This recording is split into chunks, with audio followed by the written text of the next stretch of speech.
Hi అండి. అందరికీ నమస్కారం. Welcome to our channel. Shravana మాసంలో పౌర్ణమికి ముందు వచ్చే శుక్రవారం రోజున ఈ వ్రతం చేసుకోవాలని పార్వతీదేవికి ఆ పరమేశ్వరుడే చెప్పారట. వరలక్ష్మి వ్రతం పూర్తి చేసుకున్న ప్రతి మహిళ సాయంకాలం వాయనాలు ఇవ్వడం ఆనవాయితీగా వస్తూ ఉంది. చాలామందికి వాయనంలో ఏమేమి ఇవ్వాలి అని ఒక చిన్న అనుమానం ఉంటుంది. అలాంటి వారి కోసమే ఈ వీడియో చేస్తున్నాను.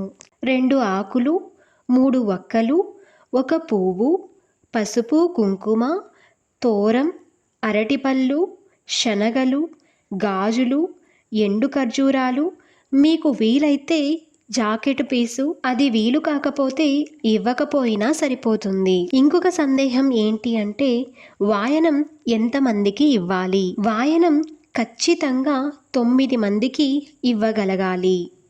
ఒకవేళ మాకు 9 మంది ముత్తైదువులు ఉండరండి, మాకు ఒకరు మాత్రమే దొరికారు అనుకోండి, ఆ ఒక్కరికే ఆ 9 వాయనాలను ఆ వరలక్ష్మి స్వరూపంగా భావించి ఆమెకు ఇవ్వాలి. ఆ వాయనం ఇచ్చిన తర్వాత వాళ్ళ ఆశీర్వాదం తీసుకోవడం మర్చిపోకండి. ఈ వీడియో కనుక మీకు నచ్చినట్లయితే లైక్ చేయండి, షేర్ చేయండి, సబ్స్క్రైబ్ చేసుకోవడం మర్చిపోకండి.